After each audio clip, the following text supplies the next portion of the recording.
says, the individuals are genotyped using sequencing. And like I said, I hope you guys will learn something from my stuff. This week we'll be talking about markers and genotype files, kind of as a precursor towards working towards like linkage mapping and QTL stuff. Let's see. Okay, so first of all, let's make sure everybody's clear about some different types of classifications of DNA markers. First of all, if we consider the mutation type, there's substitutions and point mutations. The example on this screen would be like in this sequence, the red letter is just one nucleotide difference. That is what would be considered a substitution. Insertions and deletions, which are also called indels, if you're just referring to them together. They're when the sequence is all the same except at one position, there's either an additional nucleotide or a missing nucleotide, but otherwise the other ones are the same. And also there's a type called tandem repeats, which are generally different in length due to replication errors. So in this example, the GAT repeating unit repeats 4 times versus 3 times on the bottom. And that would be the difference in the alleles in that example.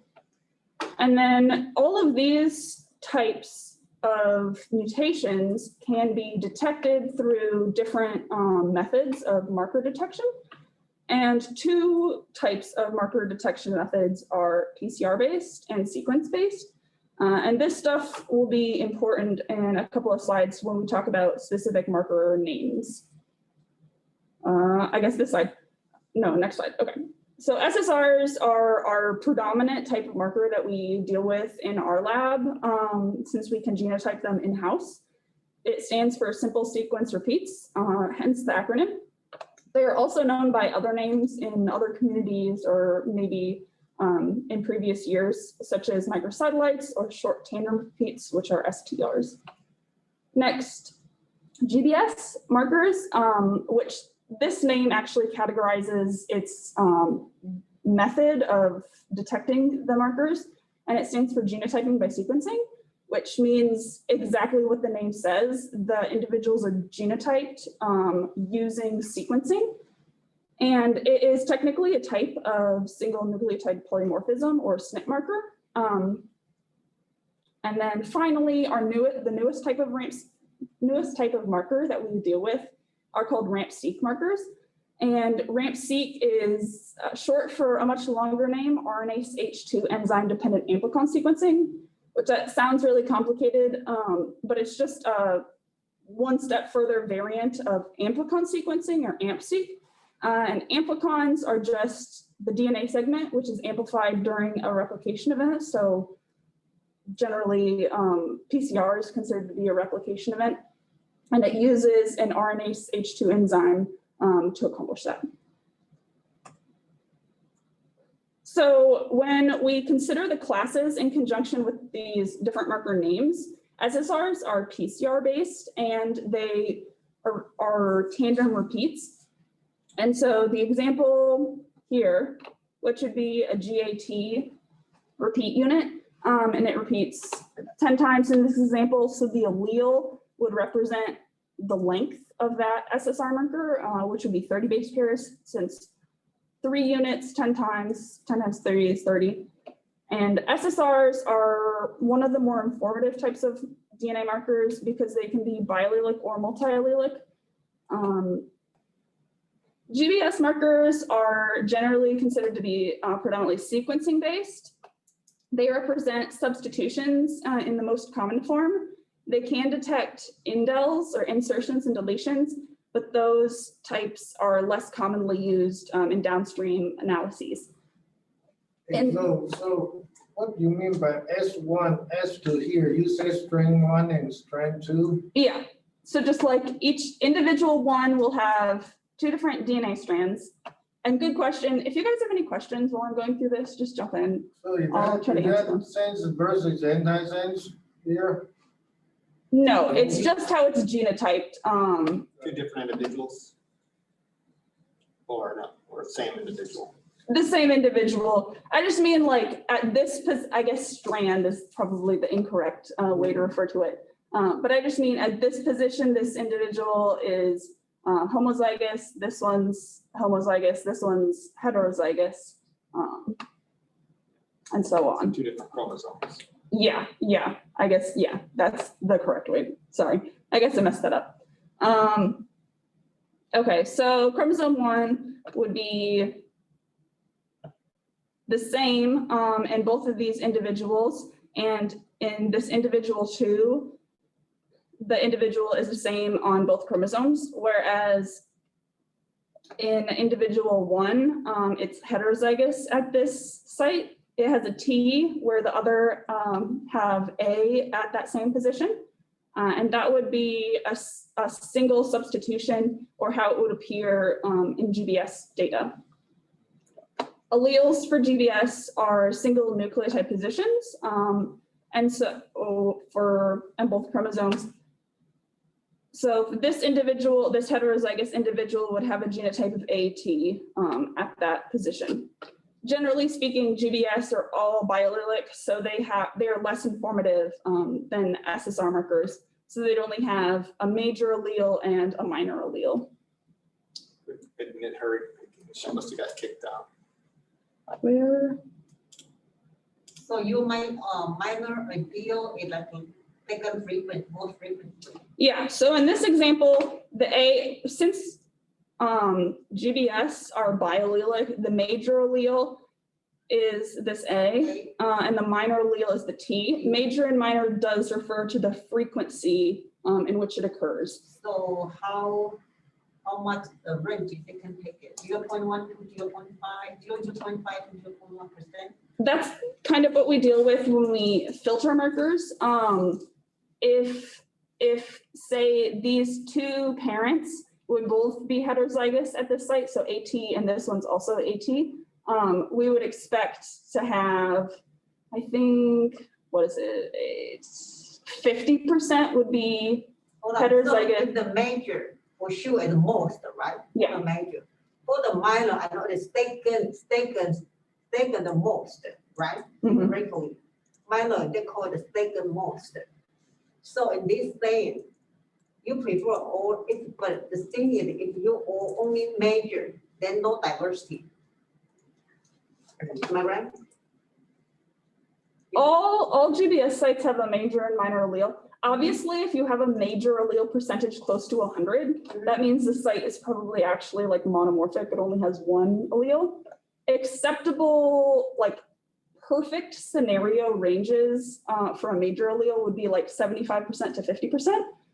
If 75 for the major? Yeah, because that would be like in all of the progeny, approximately 50% would be heterozygous and approximately 50% would be homozygous. But that's still 3 out of 4, so 75% and 25% for the minor allele. So, Can I ask another question? So this A and T, the discrepancy, is that from 2 parents? In this The example, same- it could the be 2 same- parents. The Yeah. same locus, Yes, right? the same You locus. compare the same locus with the different parents because the discrepancy or the polymorphism is really from the parents. Mhm. And later on, you can check in the project, Yeah. all right? Which, So in this case, well, for say Norton is an A yeah. and Kevin Sovignon is a T. Is that Yeah, that's Can we what in a lot of these examples, and some later ones are actually labeled as the parents. But you could imagine this being the parent and this being the parent of a population. right? And then, typical Mendelian segregation stuff would be occurring in the progeny, hopefully, which is what I was talking about with the percentages. If we crossed these, we'd expect, Right. 50% to be heterozygous, 50% to be homozygous. And then you get your So we can allele visualize this as, okay, 2 parents, right, with the same locus. And one of the allele might be different. Mhm. That clear? Then I will be, okay? Okay. So this one is not that you can control, right? It's a nature, it happened. Yeah. No, but the thing is like, which I would sort the other major and a minor. Mhm. So when you try to filter the data, what minor you can allow they have that normally? I usually allow minor alleles. I would prefer like 15%. Is that really high? No, which like, I'm giving it a cushion of error around because the minor allele should be 50% to 25%. And so I'm just giving it a 10% cushion just because, probability, it's not going to be exactly 25% each time. Yeah. If you're having issues of filtering too many markers, I think 10 is pretty acceptable. Like as far as what people do generally. So you filter 15%. Yeah, I prefer 15% if you Don't can. worry, when you go through there, you will feel the problem. So, I mean, we just try to discover in there, but I know if you haven't done these things, there are so many terminology. Yeah, we'll cover the Yeah. program that we do filtering of the markers in. We'll cover that in another week. We're just Okay. trying to start out with some of the basic stuff for markers. Okay, that's good. Okay, Thank you. I think we covered everything on the slide. Ask Priyanka, you got any questions? She really got audio problem? I don't know how to get back to it. I saw that she was kicked out and Well, she still shows up on. right, that's what's weird. I don't know. It was there, but the notification came down to admit her. Ask her to communicate with the chat. You didn't try to communicate. Oh no. Okay, thank you. Perfect. Okay. What did you say? Yeah, good. Okay. Can I move this bar somehow? I'm not sure. Okay. Okay, so our final marker class are rhAmpSeq markers. And they are kind of a combination like in between SSR markers and GBS markers. They're both PCR and sequencing based, and they can represent both substitutions and indels.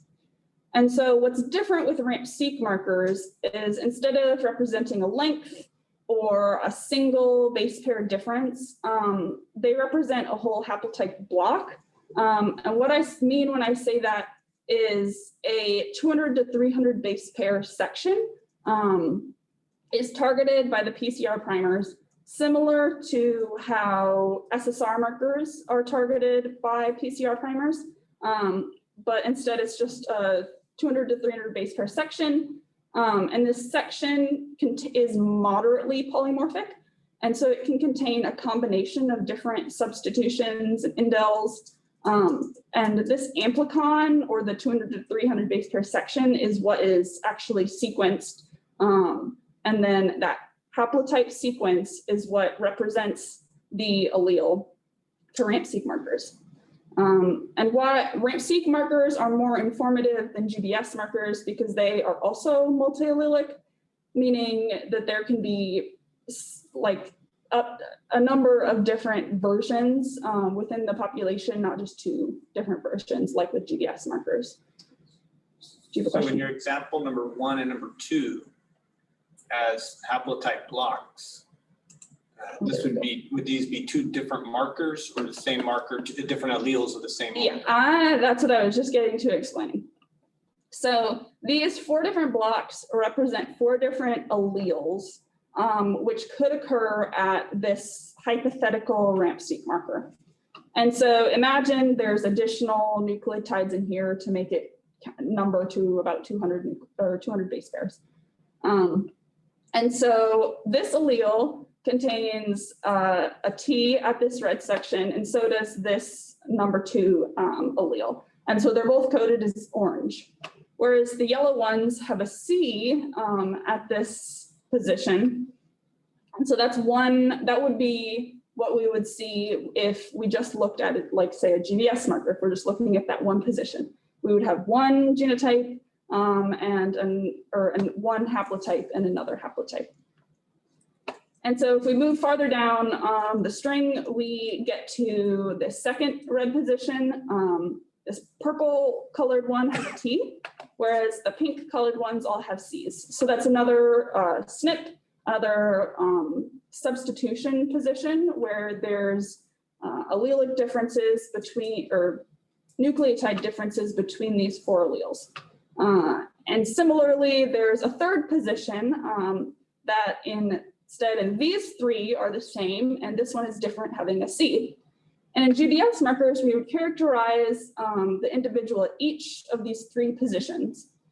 But with rhAmpSeq markers, instead of considering these substitutions separately, we consider them as a group. And so each of these have the 3 different colors, and so they're all distinct if we consider them separately. With rhAmpSeq markers, that's what we do. And so we consider all of the individuals that have the haplotype having a T, a T, and a T at the 3 positions to be one distinct allele, and the others, which all have unique genotypes, to be other distinct alleles. Do you guys have any questions about that? So Carly, so in that word, to me, I don't know this much, right? Mhm. So to me, I feel like, okay, well, because again, we do have parents, we want to do crops, right? So is that H1, H3 from, for say, Norton, H2 and H4 from Kevin and Sonia? Yeah, it could. Yeah, so in this way, so the reason why this one, the rhAmpSeq is better than SNPs is because there are multiple mutations or differences or polymorphism. Yeah, there's multiple different alleles. So that's why you have more than, so it's more like SSR. Yeah. So- Because it's based on those single Yeah. substitutions. Am I right? Yep, since these segments are only 200 to 300 base pairs Right. long, they're close together in terms of like the whole genome. And that generally means they'll be inherited as a whole unit. And so it would be fairly uncommon for this genotype to have a TT and then instead see a C at this position, like these genotypes.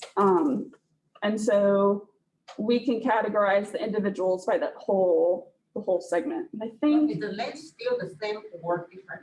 If the length, it look like the same, right? Parent. yeah, I just mean, because we have like, I think they designed about 2,000 rhAmpSeq markers, and all of those different markers have slightly different lengths. Okay. But these, unless there's an insertion or deletion, they should be the same length. Which, So in that case, we can treat them more like SSR. Somewhat, if so many different markers, right? yeah, So the length could be different. yeah. Individual marker. Because within a population, you'll have your 4 alleles, but rhAmpSeq markers are designed for all sorts of populations, which we'll be talking about this in a minute, but they're designed for all sorts of different populations for the genus Vitis. And so within that genus, you might have, I don't know, like 5, 6, a different number of alleles that are present across the whole genus, not just 4. Similarly to how SSRs can have different lengths for different species and populations. So SSI is based on the length polymorphism. Mhm. This one is actually based on the each individual substitutions in each block. Yeah, Combination. Compared, yeah. And using the combination, this is multi-allele, this is. Yeah, multi-allele. SSI. Do they, But how they define this 2 to 300 base pair? Is that really the sequence? I think they wanted a long enough segment to get enough Yeah. polymorphism to have enough different alleles, but they wanted it to be small enough not to have a lot of recombinations in between. Maybe going to go through Dalton's paper, so we will see that because Cornell using the 5 populations, right, to look for the conserved region. I mean, all Yeah, of they that. used 10 different genomes Right. to find, we'll be talking about that. Yeah. Um, We're gonna talk about First, we're going to talk a little more about haplotypes and haplotype phasing, because that'll be important down the presentation a little bit. So like we were talking about, let's say the green and blue are Norton, while the red and orange or red and yellow represent the two Cabernet Sauvignon chromosomes. And so because of a recombination during gamete formation, you get some combination in the F1 progeny between these two chromosomes. And when we consider DNA markers, we need to, it can be important to consider the haplotype phasing. And what I mean by that is when the genotypes are sequenced, we don't know which chromosome stuff belongs to. We don't know which of the parental chromosome stuff originated from. It just comes out as a genotype like we see in this column. So Norton would be, the Norton haplotypes, let's see, are both homozygous. So this position 1 for the Norton chromosome would be an A. And we can't tell from this genotyping information, we can't tell whether at this position 1, which this all lines up in this first row, we can't tell if that's a blue segment or a green segment just from the genotyping information. And similarly, for the other homozygous positions on the other chromosomes. But we can use context information oftentimes to understand what color block is present on that chromosome. Because say at this position 2, if we're considering this first chromosome, I don't know if I have this set up perfectly. Let's see, if we would have the genotype, if it would have inherited, okay, at position 2, since we have this example, and this is a blue haplotype at this position 2, do you guys know which allele this F1 progeny would have inherited from Norton? Because these examples are phased already. No, it's not C. You guys know why. Oh, can you guys tell where that lines up? Yeah, I think that's. Blue. Oh, It's blue. It's blue, that's a T, right? Yeah, it's T. Have a T. Right. And so in this segment, we would know that it inherited all of the, if there were more markers in here, we would know that it also inherited it should have inherited the markers, alleles that go along with this haplotype from Norton. And sometimes when you're analyzing genotypic data, you see that suddenly it shifts to having different genotypes or different alleles that don't correspond with this blue haplotype. And that would be a position where generally you're not looking at this just by eye. There's computer software that'll analyze haplotypes and stuff, but it'll understand that there's been a recombination event at this position, and we're now going with all of the alleles that go with the green haplotype. And that goes for both parents. So at this position 2, we would have the yellow haplotype. We would have the allele from the yellow haplotype from Cabernet Sauvignon. So we'd be able to tell it's a C. And then this individual would have the genotype CT, it'd be heterozygous from those two haplotypes. You guys have questions? And so if that's the case, just look at haplotype on this side. Okay, so 4 markers here, right? Yep. How many of them are polymorphic? I mean, based on SSR, the only position 2 is not polymorphic, right? The others are all polymorphic. Am I correct? No. Position 2 would be polymorphic. Red and blue, that would be homozygous. Red and blue. That would be AA. Just look at the outcome. First one is the A, second one is the CA. Position 2 is the CT and CT, right? And then the position 3 is the AG versus the G. Mm-hmm. Position 4 is the T versus the CT. So how are you going to define? So if I say, well, just by eyeball, okay. I mean, if it's SSR, okay, the second one is not polymorphic. The second one? The second one would be polymorphic. We would get from, because these are the parent haplotypes. Right, We could have the allele combinations of CC or TT or CT. And we'll get into segregation types in a few slides, but that could be either of those three genotypes. But at this position, since we have the haplotype phasing information, we would know that it is heterozygous because it gets the blue T and the yellow C. I'm not sure if any of these, I think this one would. One, 2, 2, 1. You're gonna have a CC, CT, CT, CT. So you see the ratio. Would you see the ratio from the other two? Yeah, and we'll talk about that in a minute, but this is biallelic in both parents. So both parents have both parents are heterozygous. And so So that's one. This one is not good for the identification, but for the map, you're able to use it. and that's one of the good things about haplotype phasing, because while it would be difficult in a progeny, it would be difficult in the heterozygous F1 progeny to tell whether the individual got the T from Norton or the C from Cabernet Sauvignon. You wouldn't be able to tell that. But because we have context information, like if at this position, if we're just considering Norton, if this individual had gotten a G allele right. at this position and it shares the haplotype with this position, we would know that even though it's heterozygous at position number, where's my mouse?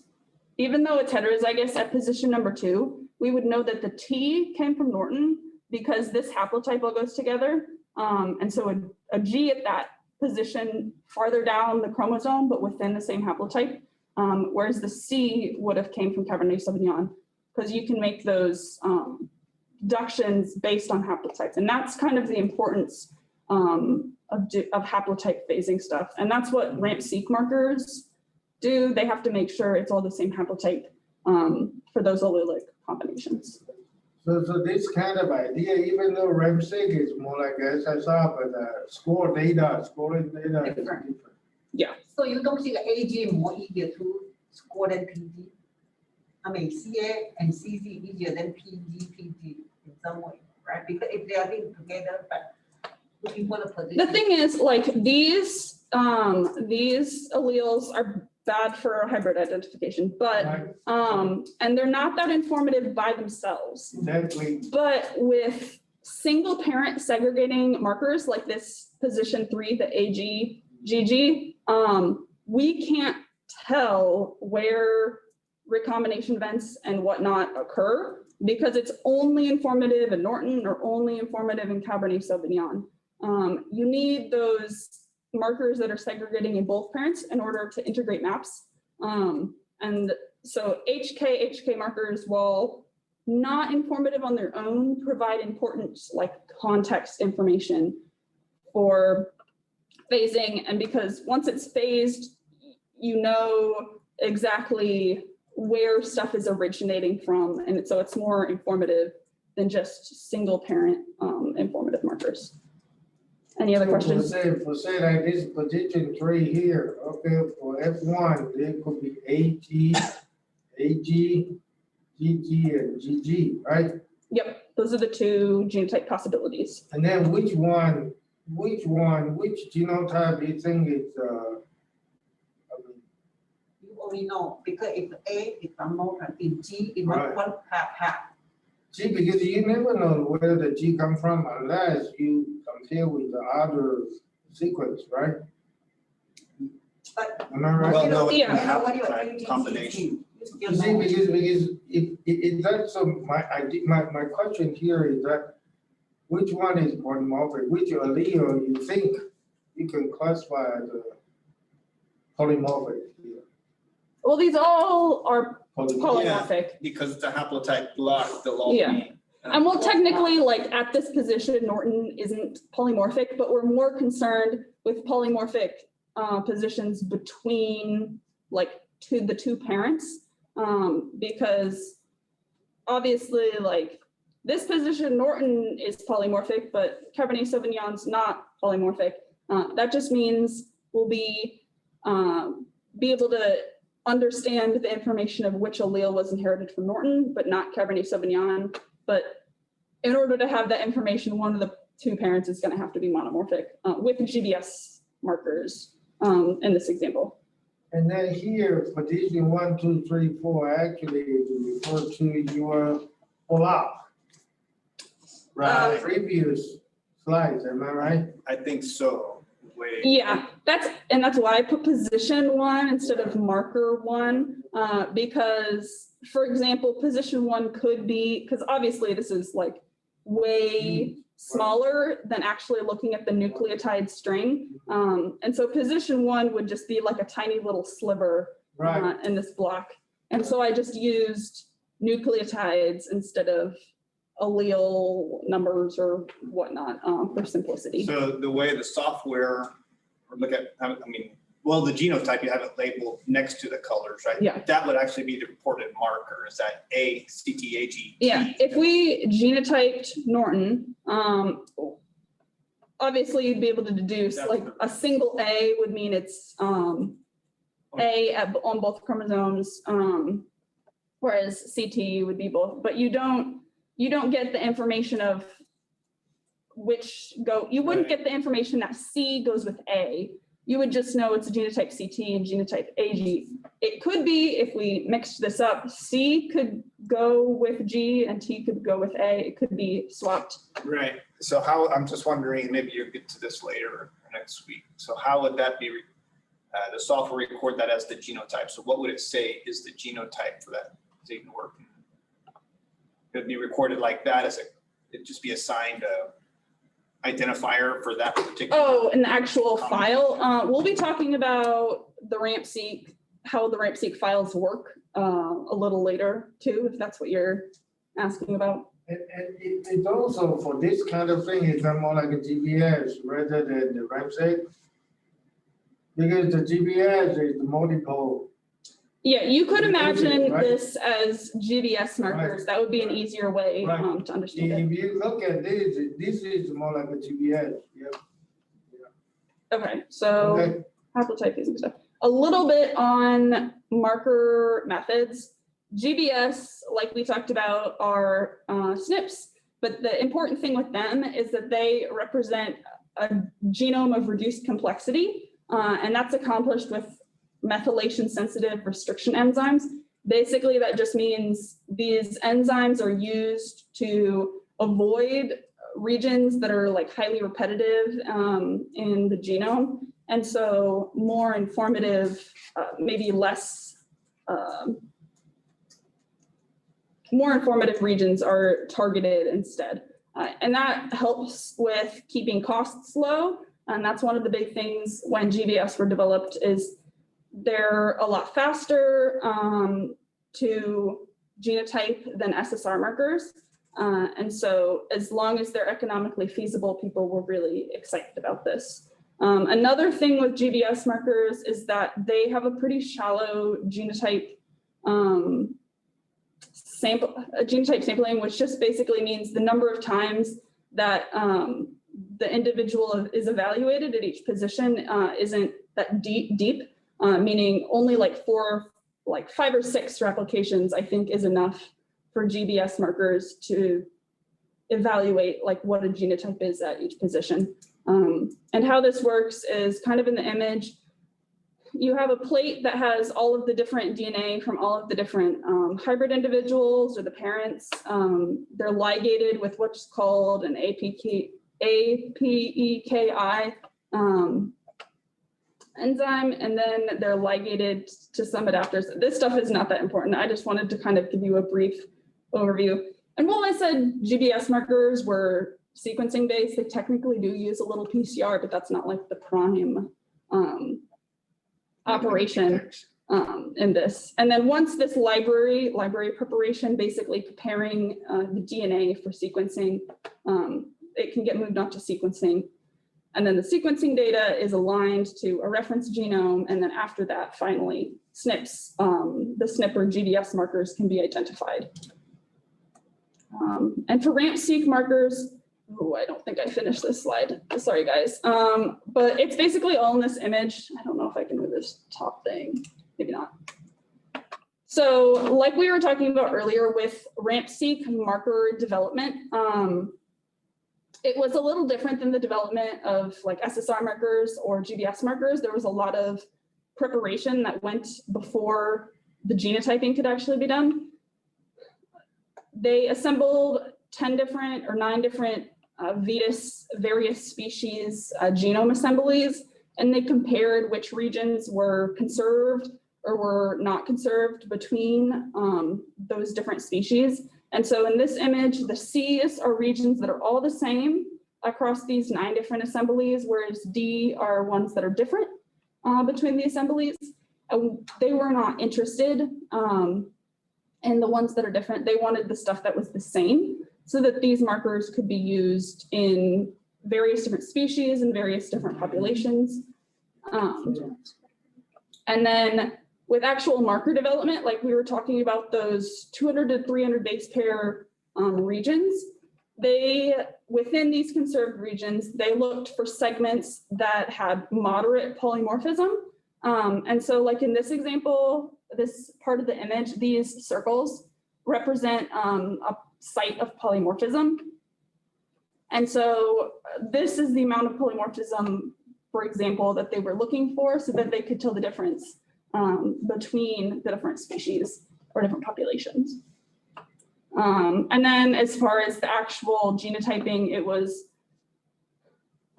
these 200 to 300 base pair segments were targeted by primers that were designed specifically for those regions and amplified using PCR. And then once amplified in a population, they would be sequenced to actually get the nucleotide code. Okay, so actual genotype data stuff. Like I think I mentioned most of this, the allele types for SSR is the length and base pair. GBS is a single nucleotide position, and rhAmpSeq is an approximately 200 base pair haplotype block. So they're all different in that sense. But allele units can all be recoded or simplified. So we'll start with an example from SSR, and this will kind of be applicable to the other marker types too, as I'll describe down the road a little bit. So for example, for this SSR marker, we have parent 1 and parent 2. And I guess my labels are wrong again. This should be chromosome 1 and chromosome 2. But for example, this parent 1 has an SSR allele size at this particular marker of 220 base pairs and 224 base pairs. While Cabernet Sauvignon has 212 base pairs and 228 base pairs. If we wanted to refer to these markers in some way other than just their nucleotide length, we could say, okay, parent 1 for Norton, if we're talking about this allele, parent 1 chromosome 1, and that could attempt to simplify some of the reference to that. And if we wanted to simplify it further, we could instead just use letters. And so if you assign an A to this base pair length, every time you say A for this marker in this population, we would know that it refers to this base pair. And we could do the same with all of the other different sizes. And so Norton would have the alleles A, B, and Cabernet Sauvignon would have the allele C, D. And that simplification helps for the different software that we use DNA markers in. And so a little more as far as how stuff is recoded. If we had a marker that had 3 different alleles, so 220 and 224 for Norton, 212 and 224 for Cabernet Sauvignon, so these two are the same and these two are different, we would just instead recode it with 3 different letters. A for 220, B for 224, which is also over here at 224, and C would be the 212. And so we would call this segregation type like this. It would be an AB for Norton crossed with a BC for Cabernet Sauvignon. And then for other numbers of alleles, this is a biallelic marker, kind of like one of the examples we looked at before with the haplotype stuff. It's the same length of allele for both parents, but they're both heterozygous at this site. So 220 and 224 for both Norton and Cabernet Sauvignon. So these would just be AB, AB, and it would segregate like this. And the other different type, which we also saw an example of before, is there's still just two alleles, but there's only one parent that's polymorphic. And so Norton would have the 220 and 224, while Cabernet Sauvignon just has 220. And similarly, I did, this is a mistake. I must have just copied it, but this should be AB, and then this should be AA, like it is in this example over here, ABAA. Does that recoding stuff all make sense? Okay. So specifically for the program called JoinMap, it does this recoding, but it just uses different letters for different segregation types. So markers that have 4 different alleles have different letters than markers that have 2 or 1, or different levels of polymorphism in each parent. So 4 alleles would still be A, B, C, D, with AB by CD. This is tetraallelic 4 alleles, and both parents are heterozygous. For 3 alleles, they use, and they just go alphabetically, so A, B, C, D, E, F, G, H, K, L, M, N, P. And that's the only like rhyme or reason to why these have different letters. But it's just so we can keep the different types of segregation straight. So the triallelic one has E, F, E, G, with E being the shared allele. But it's still considered to be biparental segregation since both of the parents are heterozygous. So for the biallelic segregating in both parents, they use the code HK. And for markers that segregate in only one parent, they still have 2 different codes for the 2 different parents. So you can tell immediately looking at the progeny, if you're looking at this file, which parent is segregating for that marker.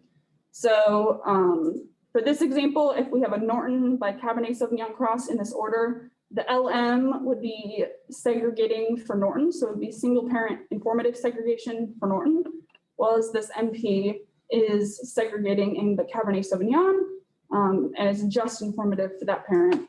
And all 3 of these last ones are biallelic since they only have 2 different versions of the alleles. Hey, Mark, did you happen to have the known thing? If there's one known genotype, Mhm. did you see anything in the menu?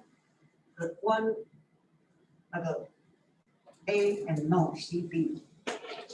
B like a no, you know it's no. It's Yeah, that's the one there, right? yeah, we have null markers, but the null, as long as the genotypes can be evaluated like accurately for the null marker, you can still consider the null marker as a segregating allele. Do you So think that we can- we'll just get assigned a letter. Do you think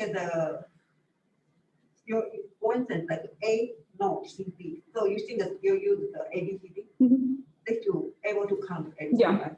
As long as the The genotyping manual, is fine. I know I can't agree with before the manual, but we never use no marker, but I Yeah. think we could find out, identify. I think the only thing that I've seen that's not covered on this chart is say you had 3 alleles, Uh-huh. but you have like A, B, and then CC in Cabernet Sauvignon. That would just get treated as a single parent informative because you're still not getting any information about Cabernet Sauvignon. So they can just be recoded in these 2 types. So those genotypes are good for the map construction. Yeah, This is all important for the map. yeah, this is important for using the program JoinMap, and it understanding how this works helps understanding how the other file types work too. Because for the identification purpose, HK is not good. Because you don't know where to come from, so we don't use that marker for the identification purpose, but for the map, I think that. Yeah, they're important for the map to have a number of them. To tell the truth, finally I understand why it's A, B, C, D, E, G, Yeah. F. It took me a while to be like, oh, they're just going in order. Because you always thinking A, B, C, D, A, B, PC, right? Uh-huh. So now I understand, okay. Yeah, sometimes in our, Yeah, that's the computer code. 'Cause, Yeah. You know, I never use this software, even though I purchased it, right? Okay. yeah, sometimes in our file, Uh, pre-putting the actual data into JoinMap, sometimes they still use, sometimes they still use these just using the 4 letters over and over again, but after it goes into JoinMap, it'll get Actually, recoded. even the size, even the size like AB is different and EC is the same. You still treat them like a AB plus BB for the coding because they couldn't recognize AB, CC, AB, BB the same thing. Yeah. AB plus BB, AB plus CC the same thing. You know, how it's still only true segregation. Right.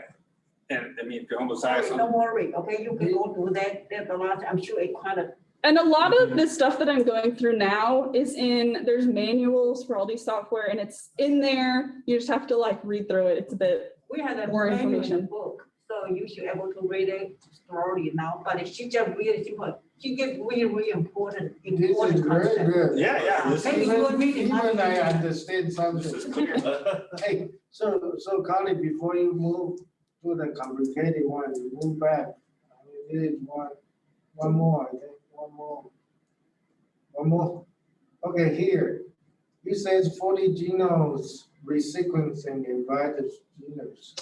yeah, I Okay. kind of skipped that over. It considered an additional 40 genomes that didn't have genome assemblies. So they weren't that good for aligning stuff, but they were informative for polymorphism. They used those when looking for If I candidate really- areas. Is that really 40 genomes actually available? They already started genome sequencing? And then they resequence again. I think a lot of these weren't like resequenced stuff. I think a lot of these were already available, but it was things like shotgun sequencing and some of that stuff that's not quite as put together as the actual assemblies yet, but it was informative for But so they polymorphism. didn't sequence the whole gene, they only sequence the interesting part, right? Yeah, They well, don't really sequence the whole gene. I'm not exactly the number or whether they did any specific like shotgun sequencing or whatever for this part. But yes, they would only be interested in the core Yeah. genome regions or the conserved regions. So, but so far, how many actually we do have a good reference sequence? So the In 1400. addition to, The 9. genome. The 9 were good, like good assemblies. It's pretty standard just to use the one Pinot Noir reference genome But for which nine? alignment. You recall you have those data, which 9? Which Yeah, 9? really. Oh, yeah, it's in the paper. I don't Yeah, know it's off the in- top of my head. I was trying to bring it out, just read it, so it's too fresh. But yeah, they list, Yeah, and it's all, I think they should, And what kind of Be a lot of different technology they use for sequencing? for resequencing. Again, a lot of those were just already available. So it was like, the only one I can think of off the top of my head was like shotgun sequencing. I think it's still Not sure about what else. Sanger Oh, most of the What sequencing. kind of? what kind of sequencer they Yeah, used? or what kind of a technology? But they're not. Say it again? They're I don't think it's next. No, this is, cannot be not. Pathfile, that's too advanced. Yeah, I'm not 100% sure.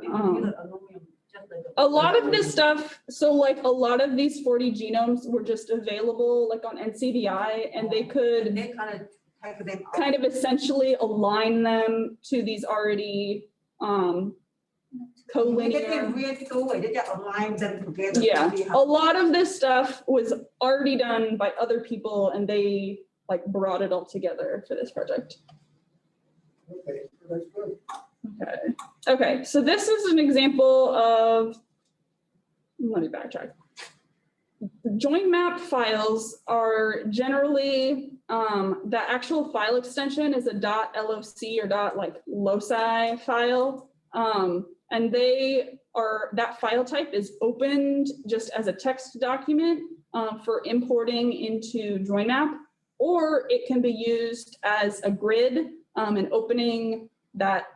Do you guys know what tab delimited text files are? Basically, it's just a file where like instead of actually being put in different cells, like in Excel, it would be like A010, a tab, and then this information, and then another tab and this information. And you can import that into Excel and it shows it up like this. In Excel format, you can step it, whatever you Yeah. need. Then the forming option, just take whatever option, like a sheet you were saying. Yeah, well, tab delimited is one of And them. these It things- wouldn't have it in nice rows and cells, No, it just has. but them you all can- together. Go into Excel, I can show you. You can just open up a blank Excel and then browse to, I have a file.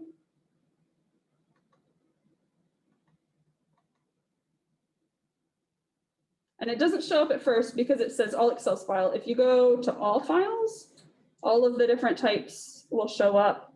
And this is not a JoinMap file, but it works the same as far as importing. If it'll show up as a text document and you can just click on it and open it.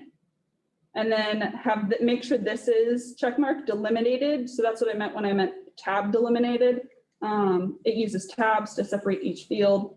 And you just click next, make sure tab is up here, and it shows you a preview, and all of the different columns should be showing up in different columns. And then finish, and it opens it up in Excel, even though it's a text file. And if you save it after editing in here, it still saves as a text file. If you would like to save it as an Excel file for working in between before you actually go to JoinMap, that's fine. It'll just have to be converted back to a text file. And to do that, all you have to do is go to Save As, and then if you had previously saved as an Excel file, it would show up like this.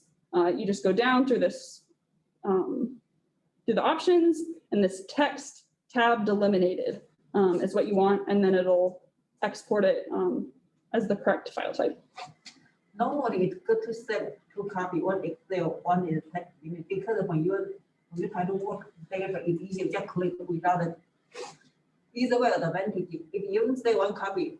I think each time you work, if you work with it, Excel form, when you click, stop out easy. So I think usually save one in the Excel file, one in the text. Yeah, that's a good option. but any changes you make in the Excel workbook, you want to save again another copy as the Yeah. TXT file to update. That's what I mean, either way, if you make one copy, the thing is like, shit, you need to open.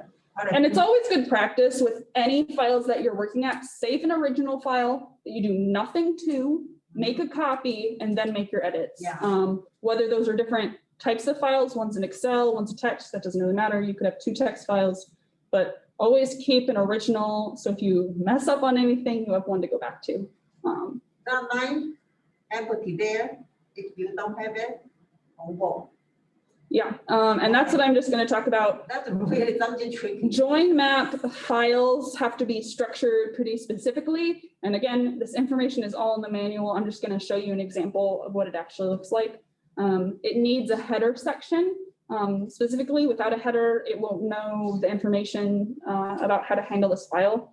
It'll require a name and then an equal sign. All this stuff before the equal sign in every file looks exactly the same. But you just have to name the population. So these are Norton by Cabernet Sauvignon population genotypes. So I just put N×CS. The population type is cross-pollinated population types. We only use the CP population types, but others exist if you have like an F2 population or recombinant inbred lines or other various things that we don't use, but those are options. And this number of loci, number NLOC, that means number of loci, and so the number of markers. And so if we would count up all of these rows, and there's more going down in this example file, there would be 399 rows or 399 different markers that are in the file. And then the number of NIND is number of individuals, and that's how many columns going this way are present. So how many individuals of this population that we've genotyped. In this case, there'd be 143. There would be more columns going this way. But these first three columns are a little different. They are not genotypes for individuals. The first column is just the marker name. So SSR markers have very widely varying different names. That just goes in this column. And then the segregation type goes in this column. And we just talked about those a few slides before. It just depends on whether it's biallelic or which parent it's segregating and so on. User puts those in, right? You have to put in. Yeah, these get put in. We have these files, so like probably won't have to sit down and like go through them and put that stuff in again. And then this phasing column, yeah. This How that thing, how much effort and then you got that thing. And then you, right now, because I make all the air free. I think Before about you every hand- time I'm going through No, my, before the hand, there are a lot of air every Yeah. year. So it takes some effort to go through the table, yes. We say years, not a month. Okay, and then this third column is the phased column. And so like we were talking about with phasing before, certain haplotypes are the same all across the board or all across the parental chromosome, and they get inherited as blocks. The software can detect what block is present at that location. And so how phasing works, this phasing column works for JoinMap files, is it uses a 0 and 1 system. The dash means it's not important because the first column will be the first the first number will be the first segregating parent, so the LM, so Norton. And then the second, here's an example. Look at this example. This has two numbers. The dash just means that it's not important. So like LL, there's no segregation in Cabernet Sauvignon, so we don't need to know the phase of that parent at that position. 0 just means that we keep these in the same order. And so if we look down across these zeros, if they were located near each other on the same chromosome, it would just mean that Norton chromosome 1 all has the L's and Norton chromosome 2 all has the M's. But if we go down to -1, there's not I wish there was. yeah, right there's a, so that's from looking. Oh, I this don't- one, I don't yes. see the- If we look at this example, if this was next to these ones, the 1 means you need to switch it. So we would have all L's going along these markers. And then if we got down to this one, it wouldn't be an L, it would be an M. We need to switch them. And so with all of these M's, instead the L would be with that haplotype block. Does that make sense? You just try to, Why? it just makes it easier to record, I think. It's important for later analyses when we want to understand whether the information that we get is from which parent or from which haplotype. I Is think that what- that one is not only from parent, but from grandparent. Yeah, so when I talk about Norton chromosome 1, Norton chromosome 2, Cabernet Sauvignon 1, 2, it means the Norton chromosome inherited from grandparent number 1 or the Norton inherited from grandparent number 2. They are tracing for the grandparent, but this one actually computer calculate, if we have one to tracking down. Yeah, it's impossible to do phasing stuff by hand. The software stuff calculates it once you put the genotyping data She in. just try to give the Oh. location one, but in fact, this one is trying to track where the location of the grandparent, not a parent. Does 1 always mean a switch? Yes, 1 always means a switch, 0 always means as it's This written. is- okay. So if we want to look at one that has more alleles, it would mean that the 0, okay, so all of these L's and it's a 0, so it would leave the EF as it is. So E would go with these L's and F would go with these M's. If we're thinking about splitting them into 2 haplotypes. But the EG, we need a phase for both parents. What? So there's one, so you would make it GE? Yeah, you'd switch it and you'd read it as GE. And so not that I mean, the these computer have, does that. we would have like this N with not the E, but the G, since it's a 1 and we're switching it. And I'm just acting like all of these markers are all close together on the same chromosome. These specific ones aren't, so that's just for an example, but if you had them lined up on a map, you would be able to go down through the phase and be able to tell that stuff. Okay. Do you have a question? Okay. Just an example of how this file would look in the text delimited form.